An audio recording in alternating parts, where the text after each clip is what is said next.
සමහර කට්ටිය මගෙන් අහන දෙයක් තමයි ජේසුත් එක්ක ගොඩක් ලං වෙලා ඉද්දිත් මම ජේසුට ගොඩක් ආදරය කරද්දිත් ඇයි මට ජේසු මෙච්චරටම ප්‍රශ්න එන්න ඉඩ දෙන්නේ කියලා.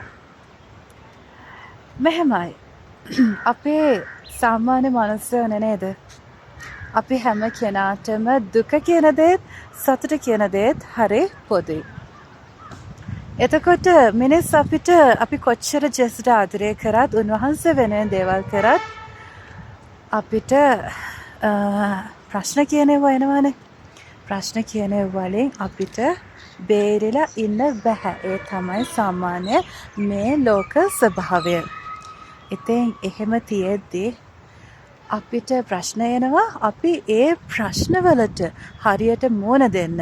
අපිට ඒ වලින් අනවශ්‍ය විදිහ ඩැමේජස් ජීවිතේට එන්නේ නැතුව යන්න තමයි අපි ජේසුගෙන් උදව් ඉල්ලන්නේ.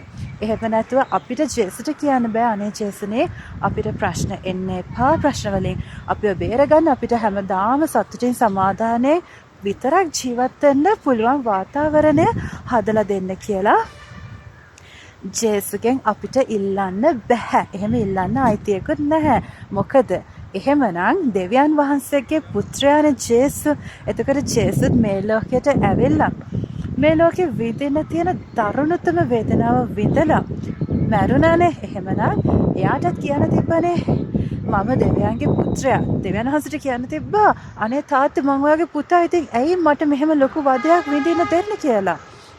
ජේසු එහෙම කිව්වේ නෑ. ජේසු කිව්වේ එයාට කැමති නම් විතරක් දේව තාත්තේ මේ දුක් පාත්‍රය මගෙන් අයින් කරන්න කියලා විතරයි ඉල්ලුවේ. නමුත් එයා ඒ දුක දරාගත්ත. හැබැයි එයාට ඒ දුක දරාගන්නේ වේදනාව දරාගන්න දෙවියන් වහන්සේ ලොකු ශක්තියක් දුන්නා නේද?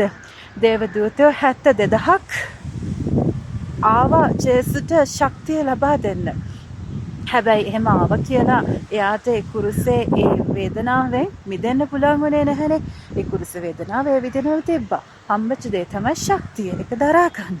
ඉතින් මිනිස් අපිටත් එහෙම තමයි. ඉතින් ජේසුට කොච්චර ආදරය කරාද කියලාවත් එයා වෙන කොච්චර දෙයක් කරාද කියලාවත් අපිට ඒ ලෝක ධර්මතාවලේ අයින් වෙන්න පුළුවන් කමක් නැහැ. අන්න ඒක තමයි ඇත්ත. ඉතින් අපි ජේසුව අදහන්නේ වාසියට විතරක් නෙවෙයිනේ. අපි ජේසුට අපි ආදරය කරන්න ඕනේ. අපි ජේසුට ආදරය කරන නිසා තමයි අපි ආඥා කරන්නේ. ඒ ආඥාව අතරතුර තමයි අපි ඉල්ලන්නේ ජේසුනේ අපිට කැමති නම් මේ දුක අපෙන් ඈත් කරලා දෙන්න. ඒ වගේම අපිව විශේෂයෙන් ආරක්ෂා කරන යක්ෂයාගෙන් ආරක්ෂා කරන්න. ඒ වගේ දේවල් ජේසුගෙන් අපි ඉල්ලන්නේ ආඥාව අතරතුර.